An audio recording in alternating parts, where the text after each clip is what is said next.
Gustavo García, aspirante a candidato para ocupar la alcaldía delegacional de Miguel Hidalgo en 2018. Y si gustas mandar algún mensaje para la gente que nos está escuchando. Sí, pues recordar que estamos recabando las 3,129 firmas que tenemos hasta el 6 de febrero de 2018. Es a través de una app que en el teléfono nos dio el Instituto Electoral, una aplicación. No nos quedamos con ningún dato, pero sí se requiere credencial de elector vigente de Miguel Hidalgo. Es el 1% de la lista nominal de Miguel Hidalgo y no es un voto ni un compromiso de voto, es un permiso para aparecer en la boleta electoral el 1 de julio como una opción distinta y diferente a los partidos políticos. Aspirante a candidato independiente por la alcaldía de Miguel Hidalgo. Gracias, Gustavo, por este tiempo. Y platícanos un poco de ti. ¿Quién es Gustavo García? Gracias, Ricardo, mucho gusto. Pues Gustavo García es un vecino que pasó de vecino engañado por constructoras, enojado, defraudado por administración tras administración, a activista, ambientalista, pero más que ambientalista, activista en la defensa de las áreas verdes. Y así fui conociendo a vecinos, sobre todo de irrigación, de Granadas, de Polanco, de Lomas, del Parque Reforma Social, de San Miguel Chapultepec, que vi que a través de redes sociales nos íbamos enlazando y íbamos viendo la enorme corrupción inmobiliaria que hay a lo largo y ancho de la delegación. Deja la ciudad, la propia delegación Miguel Hidalgo. La falta de transparencia, la falta de explicación de estos megaproyectos que nada aportan a la comunidad y que se viene dando un discurso administración tras administración que en realidad está terminando con nuestra calidad de vida y con el valor también de nuestras propiedades, sobre todo con la viabilidad de una delegación que presumen algunos de que es planificada, cuando en realidad es un caos inmobiliario, un enorme caos que va en detrimento del medio ambiente, pero también de la calidad de vida y del patrimonio histórico, ambiental y cultural que tenemos como Miguel Hidalguenses la responsabilidad de cuidar, que es el bosque de Chapultepec. Ya cuando vimos que el bosque de Chapultepec empezaban a depredarlo, a entregarlo, a concesionarlo, ya vimos que se estaba llegando a límites ya inauditos en estos niveles de corrupción inmobiliaria, ¿no? Ahora, tú te mencionas Miguel Hidalguense. ¿Tú desde hace cuánto resides en la delegación Miguel Hidalgo? Yo resido en Miguel Hidalgo formalmente con domicilio propio desde hace 4 años. Desde hace 4 años. Yo vivía en los límites de la delegación Miguel Hidalgo desde hace más de 10 años en lo que es la delegación Cuauhtémoc. Yo he vivido en varias partes de la Ciudad de México. Mi padre era originario de Coyoacán. Yo me fui a Estados Unidos, regresé después de estudiar la carrera de Derecho en Ciudad Universitaria y me establecí en la delegación Cuauhtémoc, en la colonia Cuauhtémoc, que colinda con Miguel Hidalgo, y pasaba mucho tiempo en Miguel Hidalgo. Después puse un despacho de abogados en la colonia Cuauhtémoc, lo mudé a la colonia Juárez y me fui involucrando en todas las luchas vecinales que se daban alrededor del bosque de Chapultepec, tanto de Miguel Hidalgo como de la Cuauhtémoc. Y formalmente decidí adquirir un crédito hipotecario para uno de estos departamentos que se anunciaban con cielo azul y niños sonriendo y demás, y me di cuenta de todo el engaño a nivel inclusive de temas de protección al consumidor, del cual son objeto miles de consumidores en la Ciudad de México cada año, ¿no? Actualmente en el condominio, que es el primer patrimonio que decidí adquirir cuando regresé de estudiar de Estados Unidos y decidí invertir y desde hace más de 6 años firmé el contrato de preventa, me di cuenta cómo todo es un engaño y una simulación que se negocia a través de de instrumentos tan extraños como son polígono de actuación, dictamen de estudio de impacto urbano, medidas de mitigación, supuestas supervisiones y bitácoras de obras de directores de responsables de obra, que nada se lleva a cabo. Entonces, a través de ahí me fui involucrando en la nueva comunidad de Granadas, me fui involucrando en mi propio edificio, en mi propia torre. Es la primera acción colectiva, la primera demanda de acción colectiva en temas inmobiliarios en el país que estamos llevando a cabo en contra de una constructora española por publicidad engañosa, porque contrataron un despacho de un arquitecto renombrado como Legorreta para prometer un plan maestro en una zona que era la fábrica de vitro con 57% de áreas libres, y al final del día no cumplieron nada. Y le vendieron el predio a Carso, y a los consumidores y a la comunidad le dijeron no estamos obligados a nada, ¿no? Y es así como me ha venido involucrando de una lucha a otra desde, pues prácticamente desde que llegué formalmente a Miguel Hidalgo. Muy bien. Hablando un poquito más de tu persona, tú eres licenciado en Derecho por la Universidad Nacional Autónoma de México, tienes un doctorado en la Universidad California Davis y eres profesor universitario. ¿Crees que esa preparación académica te capacita para enfrentar el reto de gobernar una alcaldía como lo que es Miguel Hidalgo? Sí, creo que sí. Digo, con humildad te digo que no he ocupado ningún cargo público, no he sido candidato a nada. He participado en los comités ciudadanos en los que puedo participar. Fui integrante del Comité Ciudadano de la Colonia Cuauhtémoc, en los primeros comités ciudadanos en la reforma a la ley de participación. Actualmente soy integrante del Comité Ciudadano de mi colonia. Participo donde se puede. Pero me he dado cuenta que pues, está cooptado toda la participación ciudadana mediante una compra de voluntades a través de tinacos, despensas y hasta dinero en efectivo, ¿no? Y en particular, bueno, tengo un nivel de estudios muy por encima del promedio de la mayoría de alcaldes y exdelegados y jefes delegacionales y secretarios de gobierno en la Ciudad de México. Algunos ni la secundaria tienen terminado, ¿no? Y no quiero decir que nada más por tener un grado académico me considero superior o me considero ser una persona con mayor capacidad. De lo que sí me considero tener la sensibilidad es que conozco a todos prácticamente los activistas de Miguel Hidalgo. Aquellos que han estado por la defensa del territorio auténtica, al margen de los partidos políticos, con todos he participado para realizar una concertación, un acuerdo, una complicidad, si la quieres llamar así. ¿Para qué? Para sacar los temas de los que nadie está hablando, en particular la corrupción inmobiliaria. Y la muestra de ello es que ahora que va a haber alcaldías, como bien sabes, van a estar integrados por un alcalde y 10 concejales. La propuesta de concejales que nosotros en esta planilla independiente traemos son únicamente activistas, únicamente personas involucradas en la comunidad. Varios políticos en Miguel Hidalgo me han dicho que estamos locos por intentar hacer algo así, que no va a haber gobernabilidad, que los partidos políticos, los alcaldes que postulen van a tener que proponer concejales que sean incondicionales al alcalde, para que voten todo lo que el alcalde diga. Creo que es una gran contradicción y creo que eso es un reflejo de los gobiernos que vamos a tener por delante. Y esa es nuestra propuesta, que la decisión sea de vecinos. Y si el alcalde tiene que ir a convencer, tengo que ir a convencer a los concejales de una situación a favor, en contra de un cambio de uso de suelo o de una situación presupuestal hacia dónde destinar los pocos recursos que tengamos, ese es el primer paso que hay que hacer. El problema es que estamos acostumbrados a cargos unipersonales en que una persona a través de ocurrencias decide las cosas, cuando en realidad no hay planeación participativa y a la comunidad no se le toma en cuenta y todo lo que estamos viendo es consecuencia de ocurrencia sumada encima de corrupción inmobiliaria. Sí creo tener una capacidad muy por encima de esta gente, no tengo compromisos, no tengo recursos, ninguna constructora ni ningún gremio de grupos clientelares, partidistas nos está dando recursos, entonces sería el que llegaría con mayor libertad para hacer eso. Y vivo aquí, he vivido en la Ciudad de México, he vivido en Miguel Hidalgo, transito por sus calles, ando en bicicleta y conozco a todos los vecinos en las luchas en todo el bosque de Chapultepec, pues aquí voy a seguir viviendo, a diferencia de aquellos partidos que nos vienen a traer políticos que ni siquiera habían vivido en Miguel Hidalgo y mucho menos les interesa. Me acuerdo mucho cuando llegó Xóchitl Gálvez, que se le preguntaban acerca de nombres de activistas, de colectivos, de grupos, de ciertas luchas sociales, de reforma social, del Lago Alberto 320. No conocía ni siquiera los nombres de quién estaban hablando. Y esa curva de aprendizaje en Miguel Hidalgo, perdimos año y medio en lo que Xóchitl Gálvez por lo menos entendía quién eran quién en la delegación Miguel Hidalgo. Muy bien, ya hablamos un poquito de lo que es tu perfil profesional, ya hablamos que eres un residente de Miguel Hidalgo. Ahora, ¿qué tanto conoces la delegación? ¿Cuántas colonias se integran la delegación Miguel Hidalgo? 89 colonias. Bueno, de hecho, no son 89 porque las del bosque de Chapultepec, en teoría, sí están registradas ante el Instituto Electoral, pero solamente habitan ahí los habitantes de Los Pinos y algunos militares.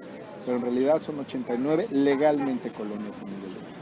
Hablando de los habitantes de Los Pinos, ¿le pediría su firma a los habitantes de Los Pinos? Pues si tienen credencial de elector con domicilio en Miguel Hidalgo y me permiten el acceso para pedirles, sí lo haría. Lo he estado haciendo, recorriendo en todos lados. El problema es que los políticos saben que en Miguel Hidalgo hay mucha población flotante, cada vez más, que no se empadrona aquí. Para un partido político que está hablando en términos electorales, Miguel Hidalgo son pocos votos. A nivel nacional y a nivel ciudad son pocos votos.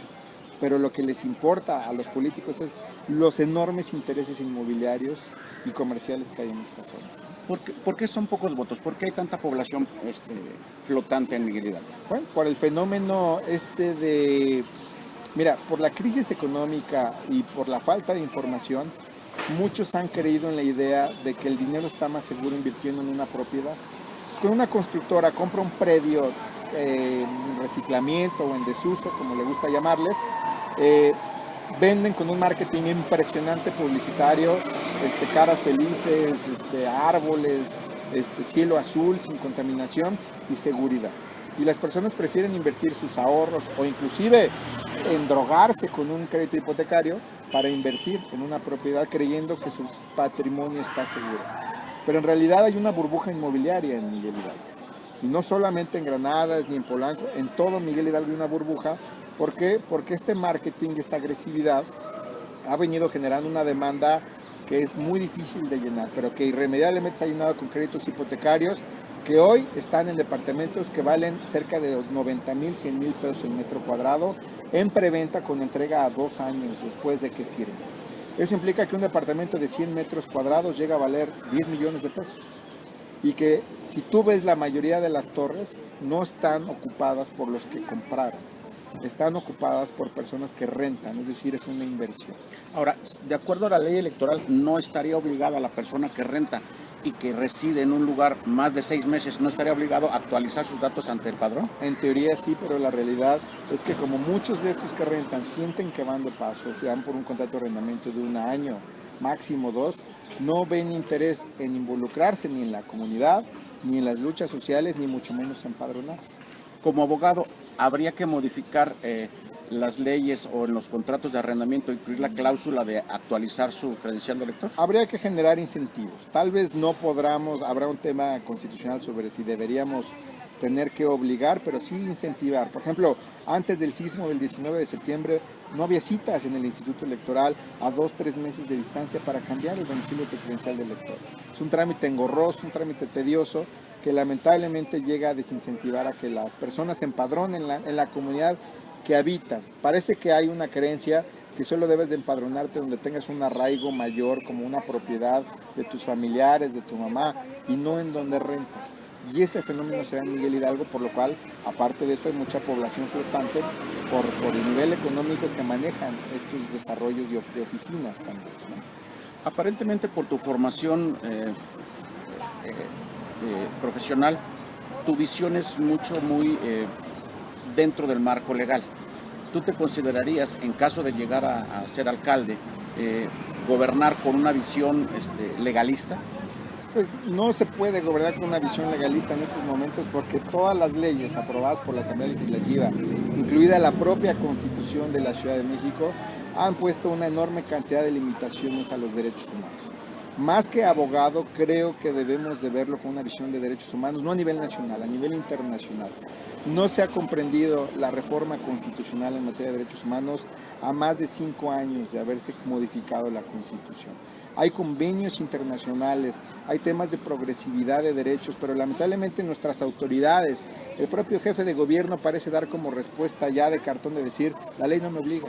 Perdón, a lo mejor la ley de desarrollo urbano, la ley de participación ciudadana no te obliga, pero hay convenios internacionales que sí te obligan. Y eso me ha llevado inclusive a temas como el de Granadas, por una violación sistemática a los derechos humanos, a llevarla más allá de los tribunales locales a la Comisión Interamericana de Derechos Humanos. Tardará un par de años en integrarse el expediente, pero en esencia debemos verlo como un tema de derechos humanos, no legalista, no con el marco legal que está desactualizado, la Asamblea Legislativa está cooptada, el proceso de la Asamblea Constituyente fue muy cuestionado porque se eligieron a 40 de 100 diputados que las personas, los ciudadanos, no elegimos, sino debe ser como un tema de derechos humanos, un tema de derecho al medio ambiente sano, y el único que sí está plasmado en la Constitución y es el que estamos nosotros abogando en nuestra publicación es por el derecho a la ciudad.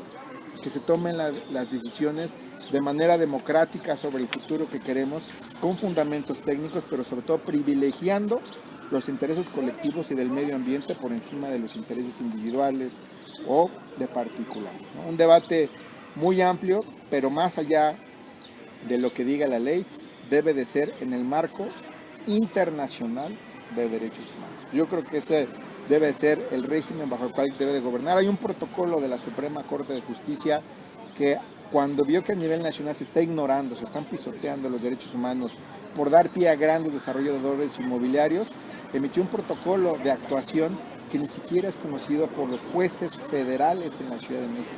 He hablado con no menos de 5 jueces federales para llevarles ese protocolo para que decidan temas relacionados inclusive con el bosque de Chapultepec, y me sorprende que ni siquiera lo conocen, siendo un instrumento que la Corte ha hecho énfasis en que se debe de ver con una visión mucho más amplia de gobierno, ¿no? No soy ingeniero, no soy arquitecto, no tengo conocimiento técnico de muchos de estos temas, ni como urbanista, simplemente como abogado sí te puedo decir que sí me he abocado a investigar. Y puedo comprender, inclusive mejor que un arquitecto, lo que es un polígono de actuación, lo que es un dictamen de impacto urbano, lo que son medidas de mitigación y cómo simulan, cómo hay una verdadera corrupción inmobiliaria a todos niveles donde participa no el gobierno local, el gobierno federal, con una omisión grave de Profeco también. Percibimos un grupo de vecinos en Miguel Hidalgo y en otras partes de la Ciudad de México, que en realidad esto se trata de un enorme fraude financiero. Una burbuja inmobiliaria que cuando estalle se van a ver estos fondos de inversión, estas fibras, estos miles de créditos hipotecarios que se queden insolventes, cómo pueden arrastrar la economía del país, todo por una especulación y una fiebre inmobiliaria que está basada en ¿qué? En nada. Un perito evaluador valúa estas megatorres que se están construyendo en millones de pesos cada departamento, no por la infraestructura, no por el drenaje, no por los parques ni áreas verdes, porque no hay. La evalúa en qué precio tiene el de al lado, y lo evalúan en qué precio tiene el de al lado. Y así se hace una cadenita que recorre prácticamente toda la delegación Miguel Hidalgo y buena parte de la Ciudad de México. Pero ¿quién está diciendo si ese es el valor real de la propiedad o hay un riesgo, hay una escala de riesgo de que esto reviente y se vea que las zonas están colapsadas en términos de viabilidad o de movilidad? Nadie lo está diciendo. Y el gobierno está guardando silencio, así como se guardó silencio del Atlas de riesgo del sismo el 19 de septiembre. ¿Por qué? Porque si lo hacían público, los precios bajan y se ajustan a la realidad. De acuerdo al Atlas de riesgo, que es algo muy importante, sobre todo después del 19 de septiembre, la delegación Miguel Hidalgo, ¿qué tan riesgoso es vivir en Miguel Hidalgo? En términos de sismo, no está, la mayor parte de la Miguel Hidalgo ya está en una zona de transición. No estamos en el corredor de alta intensidad sísmica como la Roma, en la Condesa, ¿no? Sin embargo, sí existen muchos riesgos que no están siendo contabilizados. Por ejemplo, el paso de ductos de gas natural, de diésel, de gasolina, que pasan en varias zonas de Miguel Hidalgo, rumbo hacia Azcapotzalco y rumbo a otras zonas. Y que son ductos que a escasos metros hay edificios y hay viviendas con más de 500 departamentos. Que no hay zonas donde la población pueda resguardarse, refugiarse en caso de un siniestro. No hay vialidades suficientes para que grupos, personal de emergencia, Cruz Roja, ambulancias, paramédicos o bomberos puedan llegar a ciertas zonas. No está planificada en términos de protección civil. Y pareciera irónico que en las cientos de torres, en Granadas y en otras zonas de Miguel Hidalgo, no cuentan ni siquiera con autorización de uso y ocupación. Es decir, ya las escrituraron, ya las vendieron, ya están ocupadas, pero para la delegación son legalmente obra que ni siquiera tienen programa interno de protección civil. Nadie se ha metido a ver si hay extintores, si hay rutas de evacuación adecuadas, y eso está generando un riesgo que nadie está diciendo nada. ¿Por qué? Porque la ley lo permite. Hemos promovido reformas a la ley de propiedad en condominio para exigir que todo edificio condominio en la Ciudad de México, antes de que un notario escriture un departamento, cuente con la autorización de uso y ocupación y verificación de todos los reglamentos.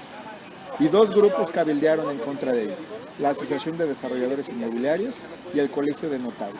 Y tanto el PAN como el PRD se opusieron a la reforma, y hoy por hoy sigue el mismo régimen jurídico de estas obras que en materia de protección civil son una bomba de tiempo y que nadie se hacen de la vista gorda. Son trampas mortales. Lo vimos el 19 en la realidad. de septiembre. Ahora, ¿sí? El problema ya existe. ¿Hay solución? Sí, en caso de que ganaras la alcaldía, ¿estarías facultado legalmente para obligar que se modificara, por lo menos en Miguel Hidalgo, ese tipo de reglamentos a efecto de minimizar el impacto? Porque bueno, si el problema ya existe, es difícil reubicar los ductos, es difícil ampliar las vialidades porque no hay espacio, es difícil el modificar toda la infraestructura urbana de la megalópolis, porque ya no solamente el Distrito Federal. ¿Crees que un alcalde puede solucionar estos problemas, o será una alcaldía de transición en donde únicamente recibió una alcaldía con problemas, trató de hacer algo que fue frenado en la asamblea y terminó su alcaldía siendo una alcaldía de buenos deseos y a lo mejor buenas ideas? Mira, sería ingenuo o contradictorio si te dijera que un alcalde puede legislar. No tendría como alcaldía ni como concejales incidencia, aunque sí hay una facultad de promover iniciativas a la asamblea. Pero creo que un paso antes de promover una iniciativa de fondo, de gran calado en materia de desarrollo urbano, es que se conozca qué es lo que está pasando, la transparencia. Y no hay transparencia respecto de a cuántas torres vienen. Te platicaba hace rato, ¿en dónde está el plan maestro de las granadas? Nunca se dio a conocer. ¿En dónde está el plan maestro del sistema de actuación por cooperación Tacubaya? No se conoce. ¿En dónde está el fideicomiso privado inauditable de Granadas, de Tacubaya, que habla sobre todos los recursos y convenios que estas constructoras llevan a cabo con Seduvi? No se conoce. De llegar a la alcaldía, lo primero que habría que ver es transparencia total. ¿Cuántos polígonos, cuántos dictámenes, dónde está el plan maestro, que se hagan públicas las maquetas que se han negociado con desarrolladores, pero sobre todo el riesgo que eso implica a la población y el valor real que deberían de tener esos condominios, más allá del comercial que en marketing se está especulando en el mercado se rige solo. Como grupo vecinal de activistas estamos por dar a conocer a principios del próximo año un estudio de más de 500 solicitudes de información pública que ahorita se pararon por el sismo, hubo una suspensión en el Seduvi de respuesta, pero ya se reactivó, donde hemos pedido todos los dictámenes, todos los polígonos, para hacer una lista de las medidas de mitigación que nunca se entregaron. Y hay condominios que hace más de 10 años que se construyeron y se escrituraron, y hoy por hoy nadie les ha exigido que acaben con sus medidas de mitigación. ¿Por qué no lo ha dado a conocer la delegación Miguel Hidalgo? Xóchitl dice que lo sabe y que lo va a hacer público, ya va a acabar su administración y no lo ha hecho público. ¿Por qué crees? Por lo mismo, hay una complicidad silenciosa por omisión. Lo primero es, si se da a conocer la gravedad de la problemática, que se espera que en 10 colonias de Granadas, en 10 años resida más de la mitad de la población de Miguel Hidalgo, sin drenaje, sin agua potable, sin transporte público, sin vialidades, sin parques, sin escuelas, sin templos, sin hospitales, pues si eso se da a conocer públicamente, las perspectivas reales que están en el gobierno como información reservada, porque Seduvi reservó el plan maestro de Granadas, entonces habrá mayor conciencia para que la comunidad participe y presione a la Asamblea Legislativa para que esto se regularice.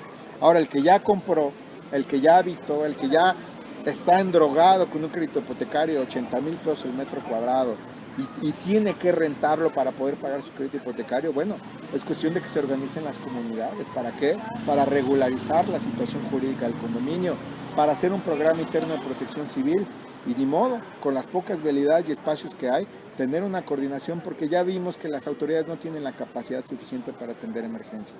Si capacitamos en cada cuadra, en cada torre, en cada condominio, en cada plaza, en materia de derechos humanos, en materia de prevención del delito y en materia de protección civil, podremos lograr un tejido unido que pueda responder ante una crisis y una emergencia y que se sepa en dónde están los riesgos en cada comunidad. Pero como estamos divididos, estamos tensionados, porque es parte de la esencia del partido político, generar una pugna artificial. Tú eres del PRD, tú eres de Morena, tú López Obrador, tú Fuchi, tú eres del PRI. Esa genera una tensión en la comunidad que impide que nos comuniquemos. Si logramos sacar a los partidos políticos de Miguel Hidalgo y entendemos que somos personas las que debemos de estar gobernando en Miguel Hidalgo, vecinos que realmente tengan liderazgos comunitarios, ese tejido social se va a ir cerrando. ¿Para qué? Pues para proteger el territorio, para saber quiénes decidimos y quiénes estamos aquí. ¿Qué le corresponde a la delegación? Invertir en los elementos técnicos que te comentaba. Especialistas en protección civil, especialistas en riesgos, hacer público todo el mapa de riesgos, de ductos, todos los permisos de sitios, de mudanzas, de tianguis, de mercados, ponerlos sobre la mesa y entre todos lograr una transparencia para decir No está fácil la decisión, pero no la va a tomar una sola persona. La tenemos que tomar de manera corresponsable entre todos, ¿no? Ahora, hablas tú de falta de transparencia, hablas tú de opacidad, hablas tú de una burbuja inmobiliaria solapada o de alguna manera impulsada por las personas que han ocupado puestos en la administración pública en administraciones pasadas. En caso de ganar la alcaldía, ¿actuarías en contra de toda esa gente que probablemente esté involucrada en actos de corrupción? Sin duda. Y no solamente en caso de ganar, en caso de no ganar sería lo primero. Por eso hemos promovido tantos juicios de amparo. Ahorita estamos luchando en contra del Metrobús Línea 7 y el negocio publicitario, que es un despilfarro publicitario de 898 marquesinas publicitarias en Chapultepec. Juicios de amparo, demandas, denuncias en Contraloría. Acabamos de denunciar a Miguel Ángel Mancera ante la Procuraduría General de la República como vecinos. Un grupo de vecinos, no todos se atrevieron a firmar, por desacato a una orden de un juez federal. Estoy convencido que gane quien gane la ciudad en 2018, Miguel Ángel Mancera, y escucha bien lo que estoy diciendo porque no soy el único que lo sostiene, Miguel Ángel Mancera va a ser el primer jefe de gobierno que se va a ir a la cárcel. ¿Por qué? Porque ya tenemos un nivel de comunidad que lo va a presionar. Marcelo Ebrard la libró, pero la libró porque llegó a un acuerdo político y se fue del país a París durante más de la mitad del sexenio. Miguel Ángel Mancera intentó ser candidato. Ya por constitución no podía ser senador de la República porque está impedido legalmente de ocupar un cargo en el Senado. No le toca de otra más que enfrentar consecuencias de este ecocidio, esta enorme cantidad de tala de árboles que a través de la Secretaría del Medio Ambiente ha autorizado y estos negocios inmobiliarios que ha hecho al amparo del poder.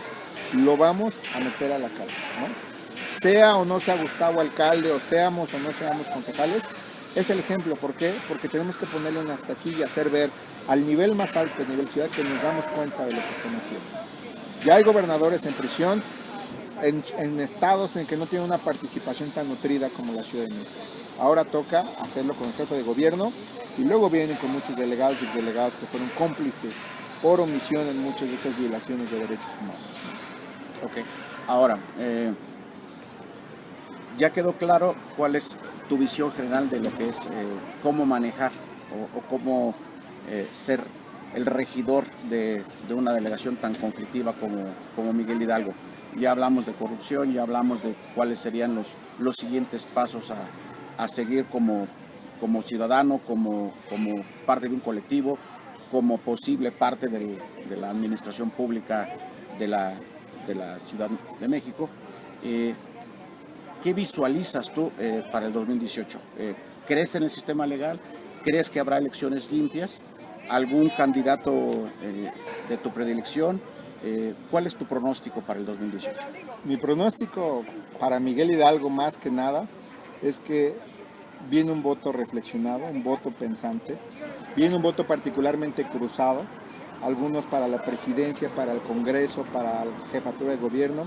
Viene un voto mucho más informado en Miguel Hidalgo. No hay condiciones idóneas para un independiente mejores que en Miguel Hidalgo en la Ciudad de México. Aquí historialmente el índice de participación de voto para independientes es más alto que el promedio de la ciudad, tanto en la Asamblea Constituyente, hace 3 años para la alcaldía, para la jefatura delegacional en aquel entonces, y viene un voto histórico para independientes. Y ese voto histórico puede darnos probabilidades muy serias de ganar la alcaldía en Miguel Hidalgo. ¿Por qué? Por las alianzas tan macabras y contradictorias como del PAN, PRD, que desde la asamblea venían votando juntos, pero nadie pensó que fueran en coalición electoral, como las contradicciones de candidatos reciclados que Morena ha puesto de políticos que nada tienen que ver con las luchas vecinales y sociales de Miguel Hidalgo. Y creo que en Miguel Hidalgo se va a dar un parteaguas precisamente de un voto informado y un voto razonado. Sí hay mucho hartazgo, hay demasiada compra de votos, sobre todo en zonas marginadas, azotadas por la pobreza, donde sí se explota y ahí se compra el voto con dinero en efectivo, con estufas, lavadoras, refrigeradores, despensas, polines, tinacos. Nosotros le llamamos la tinacocracia de la Ciudad de México, pero está llegando un límite. Está llegando un límite donde las personas ya ven que por recibir 500 o 1000 pesos el día de elección de un tinaco, su calidad de vida, la delincuencia, la falta de agua potable y de áreas verdes tiene mucho más valor y mucho más peso que unos centavos el día de la elección. Entonces creo que se viene un parteaguas en la ciudad. Lamentablemente los partidos tienen el monopolio de la boleta electoral. Y los partidos parece ser que ya actúan como uno mismo y se protegen y se cambian de partidos entre uno y otro en cada elección. Creemos que si rompemos ese molde y esa premisa de que solo los partidos puedan votar, podremos generarle a las personas la conciencia de que se debe de votar por personas, no por partidos. Y no está mal que en un partido se postule un candidato que tenga buena trayectoria, buen reconocimiento en su comunidad, pero que se vote por esa persona, aunque vaya con ese sello. En nuestro caso, estamos haciendo brecha, estamos haciendo camino como muchos lo han hecho en la ciudad y en el país a favor de independientes. Lamentablemente hay todo tipo de independientes, ya lo estamos viendo para la presidencia de la República, hay todo tipo de independientes.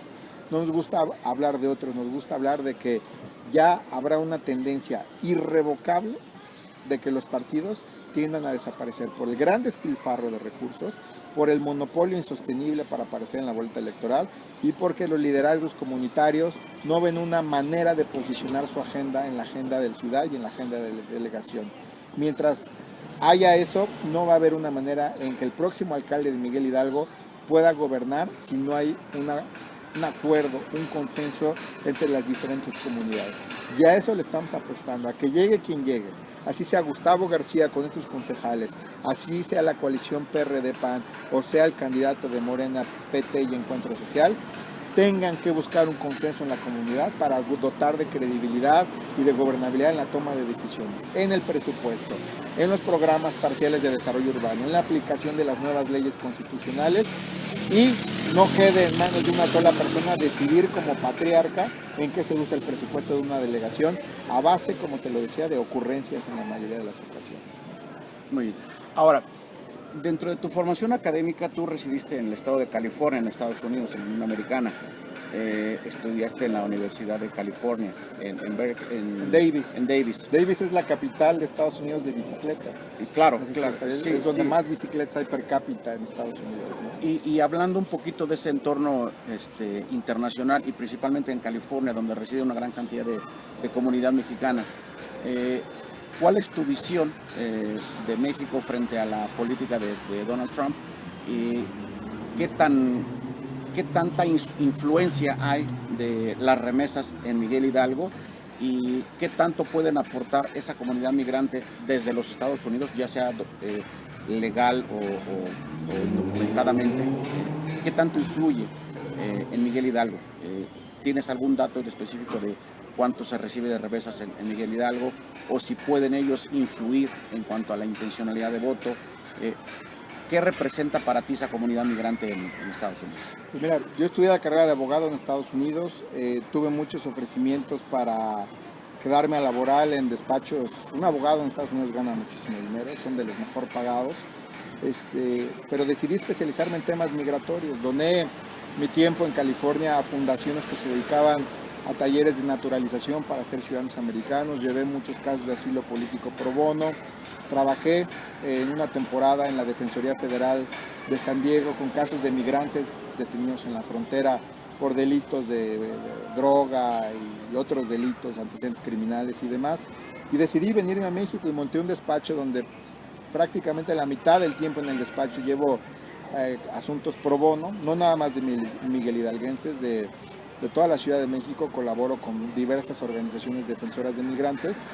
Y veo que es una constante la cantidad de personas que se ven defraudadas por el trámite de visa, que se ven desesperadas por razones humanitarias para ir a recuperar a un familiar detenido, enfermo, en estado de coma, accidentado en Estados Unidos, asistencia para ayudarles a cobrar el seguro laboral por un accidente de trabajo, porque algún migrante falleció, por tramitar actas de nacimiento, corregir errores en actas de nacimiento, apostillar actas de niños que nacieron en Estados Unidos que no pueden tramitar su pasaporte americano en la embajada porque no se trajeron ningún documento de Estados Unidos. Y es una problemática que no nada más debe ser objeto de competencia de la Secretaría de Relaciones Exteriores, que el gobierno de la ciudad ha participado en sensibilizarse sobre esta comunidad migrante que hay en la Ciudad de México. Participé en el cabildeo de la Ley de Interculturalidad para convertir a la Ciudad de México en un paraíso migrante, un ejemplo a nivel nacional en temas de derechos humanos, tanto de población que expulsamos y que está en Estados Unidos y que son originarios de la Ciudad de México, como población migrante indocumentada, que es enorme la cantidad que hay en la Ciudad de México. Entonces, ese debate de interculturalidad, de diversidad, de respeto y de tolerancia, es un debate que se da en el marco de los derechos humanos. Soy ferviente creyente de ello, no lo cacareo mucho en mis redes sociales, porque pues muchos casos son humanitarios y son muy sensibles, y sería de mal gusto y de poca ética de mi parte estar presumiendo los niños que logro recuperar, o las familias que logro reintegrar, o los detenidos que logro localizar. Procuro eso, mantenerlo espiritualmente como una labor ciudadana, altruista, pro bono, una cuestión de abono al banco de karma, pero aparte porque creo en ello, ¿no? Y porque no estoy ganando los millones en Estados Unidos, pero me siento pleno con mi vocación como abogado, me siento socialmente útil, y aunque el tema de las visas es un tema muy controversial, he sido tremendamente crítico de la política de visas de Estados Unidos en México. La cantidad de visas que se niegan, lo arbitrario de las entrevistas en la embajada, cómo la embajada de Estados Unidos en México ha ocupado la calle de Río Papaloapan y que la delegación Cuauhtémoc no ha hecho absolutamente nada por recuperarla. Viene la embajada de Estados Unidos para Miguel Hidalgo, ¿en qué condiciones vendrá? ¿Cuáles serán las condiciones en materia de convivencia con los vecinos de irrigación, de Popo, de ampliación Granada? Y quiero participar en esas reflexiones como mexicano, pero sobre todo como una persona creyente que Estados Unidos nos debe mucho, y que las personas que se han ido a Estados Unidos tienen una autoestima sumamente dañada por el bombardeo mediático, por la elección de presidente como Donald Trump, y que debemos de enarbolar una dignidad para hacer ver que muchos de ellos se han ido, tal vez no votan en elecciones, pero ya votaron con los pies. Cuando se fueron de aquí rechazando este mal gobierno y estos niveles de corrupción, es gente que está haciendo algo y que aporta muchísimo dinero para mantener familias aquí. Y como gobierno de ciudad, más allá del federal, como gobierno de Miguel Hidalgo, sí debemos de responderle. Sí debemos de responderle ¿con qué? Con calidad en los servicios y en la protección de la comunidad que aquí se queda. Madres solteras, esposas, niños que tienen padres allá, que es difícil reintegrarse, por lo menos mantener su identidad, su comunicación y su seguridad. Es lo que le debemos a esa comunidad que tanto aporta. Miguel Hidalgo no tanto, como en estados como Michoacán o Guanajuato, ¿no? Pero es parte de la misma discusión y me he dedicado a ello. Participo mucho, ya no en un ámbito tan público, en temas de migrantes a nivel nacional, ¿no? Ahora, de ganar la alcaldía en Miguel Hidalgo, ¿crearías un área en específico para atención a migrantes? Sí, de hecho, estaba yo muy esperanzado con un candidato que pretendía postularse por un partido que domina la delegación Cuauhtémoc, que es Morena. Estaba yo muy esperanzado porque lo conocí en la Asamblea Legislativa como diputado, platiqué de mucho de esto, muchos debates de ciudad, y yo tenía la esperanza de que si él resultaba jefe delegacional, alcalde en Cuauhtémoc, pudiéramos crear una casa de atención a toda esta comunidad, ¿no? De atención a todas las comunidades que vienen desde Chiapas, Oaxaca, Tabasco a tramitar la visa aquí en la Ciudad de México y son víctimas de estafadores, defraudadores, clonación de tarjetas, robo de documentos, taxistas les cobran 800 pesos para ir a la central de autobuses. O sea, es de verdad una descomposición muy grave. Y yo lo que planeaba es proponerle crear una casa de atención legal gratuita a todo aquel que viniera de fuera de la Ciudad de México a tramitar la visa aquí. Nada más para que estuviera informado, nada más para que no lo engañaran y para que supiera cuáles son las posibilidades reales de que le den la visa, porque a muchos cuando les explicas prefieren ya no gastar los más de 2,000 pesos o 3,000, dependiendo del nivel de integrantes de familia, y dicen mejor ya no lo intento, mejor ya no me hago falsas expectativas porque sé que me la van a negar, porque está mi esposo indocumentado en Estados Unidos. Por lo menos que se ahorren el viaje y el dinero, pero con información fidedigna. Si tú ves la página de internet de la embajada, no hay información. Y en México se niegan 1 de cada 3 visas, o de cada 3 solicitudes es negada. Y la entrevista, tú lo sabes, muchos lo saben, dura menos de 1 minuto y es tremendamente arbitrario. Yo creo que se debe de atender a esa población, pero lamentablemente está más del lado de la colonia Cuauhtémoc. Cuando venga la embajada en 2019-2020 a Miguel Hidalgo, tendremos que cuestionarnos cómo vamos a atender a toda esa población flotante que es carne de cañón, que es víctima, es presa de tantos niveles de estafa y de defraudadores. Te repito, hasta taxistas.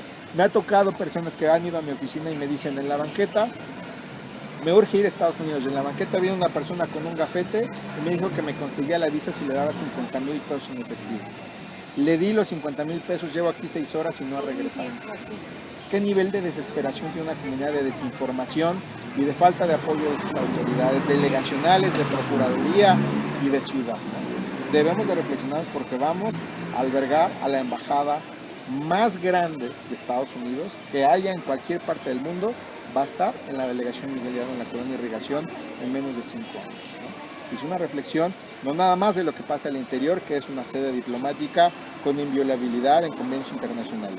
¿Qué va a pasar en las comunidades aledañas? ¿Cómo se van a transformar, ¿no? Claro. Y yo tengo un enfoque muy particular en ese sentido, con lo que dice la ley en Estados Unidos y lo que dice la ley en México, pero más una conciencia social sobre el impacto social que tiene nuestra relación con una sede diplomática de esta naturaleza. No de confrontación, sino de información. Información de lo grave que es la problemática y la relación diplomática entre México y Estados Unidos, ¿no? Pues muchas gracias, Gustavo, por toda tu tiempo, por compartir la información. ¿Algún mensaje que quisieras mandar a la gente que reside en Miguel Hidalgo o inclusive a la que no reside en Miguel Hidalgo? Gracias, pues nada más recordar que el Instituto Electoral nos dio hasta el 6 de febrero para recabar 3.129 firmas, que no es un voto, es un permiso para aparecer en la boleta electoral como una opción independiente. Es muy difícil porque hay que hacerlo a través de una app que nos dio el Instituto Electoral, que con el teléfono celular capturamos la credencial. No nos quedamos ningún dato, todo se va en línea a través de la nube, pero es muy difícil. ¿Por qué? Porque no contamos con recursos ni estructuras partidistas, solo contamos con esta publicación, y si lo logramos, pues lo que queremos hacer es seguir denunciando y amenazar a los partidos políticos donde más les duele, que es en la boleta electoral.